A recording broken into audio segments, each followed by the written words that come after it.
இந்த மாதிரி ஆண் பெண்ணாக மாறுறது வந்து நம்ம புராணங்கள் எல்லாத்துலேயுமே சொல்லப்பட்டுக்கிட்டு தான் வருது அப்படின்னு சொல்கிறாங்க. ஏன் நாரதர் வந்து ஒரு குளத்தில் குளிச்சுட்டு வெளியேறும் போது பெண்ணாக மாறினதும், அதுக்கப்புறம் ஒரு இளவரசர் வந்து ஒரு காட்டில் ஒரு விருட்சத்துக்கு கீழே படுத்துட்டு அடுத்த நாள் காலையில் எந்திரிக்கும் போது பெண்ணாக மாறிட்டார் அப்படிங்கிற கதையெல்லாம் மகாபாரதத்தில் வருது அப்படின்னு சொல்கிறாங்க. கிருஷ்ணர் வந்து மோகினி வடிவம் கொண்டது வந்து நம்மளோட ஐயப்ப சுவாமி கதையில் இருக்குது. அப்புறம் அர்ஜுனனே ஒரு தடவையாவது கிருஷ்ணனோட உடலுறவு கொண்டணும் அப்படின்னு சொல்லி அர்ஜுனியாக மாறி அவர் கூட இருந்திருக்காரு அப்படின்னு பத்மபுராணம் சொல்லுது அப்படின்னு சொல்கிறாங்க. நம்மளோட பீஷ்மரை வந்து போரில் கொள்வாங்க இல்லையா, சிக்கண்டி, அவங்க வந்து ஒரு அரவாணி தானா. அதுக்கப்புறம் அர்ஜுனர் வந்து இந்த வனவாசத்தின் போது பிருக்கண்ணலை அப்படின்னு ஒரு அரவாணியாக தான் அர்ஜுனனும் இருந்திருக்காரு. இந்தியாவே பார்த்து பயந்த மாலிக் கஃபூர் அப்படிங்கிறவர் இருக்கார் இல்லையா, அவரும் ஒரு அரவாணி தானா. அலாவுதீன் கில்ஜி அப்படிங்கிறவரோட ஆட்சி காலத்தில் டெல்லியில் இருக்க முக்கிய பதவிகள் பல இதில் வந்து அரவாணிகள் தான் இருந்தாங்களாம். இந்த அலாவுதீன் கில்ஜி வந்து அவர் காதலிச்ச பெண்கள் எல்லாமே அரவாணிகள் தான் அப்படின்னு சொல்கிறாங்க. ஸோ இந்த மாதிரி ஆண் பெண்ணாக உருவெடுத்த இது வந்து நம்மளோட கதைகளில் புராணங்கள் எவ்வளோதான் இருந்தாலும் பட் சொசைட்டியாக அதை வந்து இன்னும் நம்மளால் ஏற்றுக்க மாட்டுறாங்க அப்படின்னு சொல்லியிருக்காரு.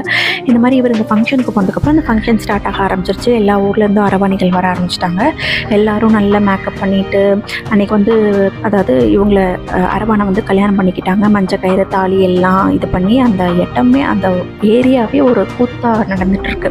ஸோ அதுக்கப்புறம் நைட்டு சும்மா அந்த ஏரியாவில் போகும்போது அவங்களோட பேச்சும் அரட்டையும் சிரிப்பு சத்தமும் போதைப் பொருட்கள் பல ஆணுரைகள் இந்த மாதிரி பல விஷயமால அந்த இடமே நிரம்பி இருந்திருக்கு. அடுத்த நாள் காலையில் என்ன பண்ணியிருக்காங்கன்னா இந்த அரவாணிகள் எல்லாம் வந்து தாலியை அதான ஃபங்க்ஷன். ஸோ அவரை வந்து அந்த அரவான்கிறவர் வந்து இறந்து போயிடறாரு. ஸோ இவங்கெல்லாம் தாலி அறுத்துட்டு ஒருத்தர் மேலே ஒருத்தர் வந்து ஒப்பாரி வச்சு அப்படி கதறி அழுகுறாங்க.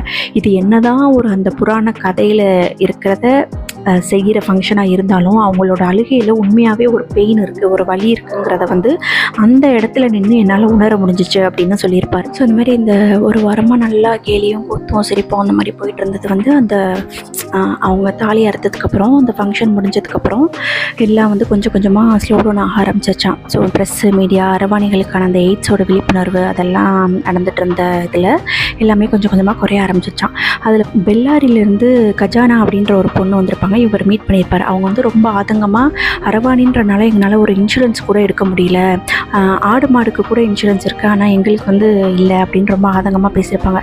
என்ன தான் எவ்வளோ விழிப்புணர்வு வந்தாலும் அந்த பாலுணர்வை பற்றி கவர்மெண்ட் எல்லாம் சொன்னாலும் இன்னும் நம்மளால் அவங்கள முழுமையாக ஏற்றுக்க முடியல அப்படிங்கிறது தான் நிதர்சனம் அப்படின்னு சொல்லியிருப்பார். ஸோ அவங்களோட பெயின் வந்து ஒரு தனி, ஒவ்வொரு அரவாணிக்குள்ளேயும் ஒவ்வொரு கதை இருக்குது அப்படின்னு வந்து இதில் சொல்லியிருப்பார்.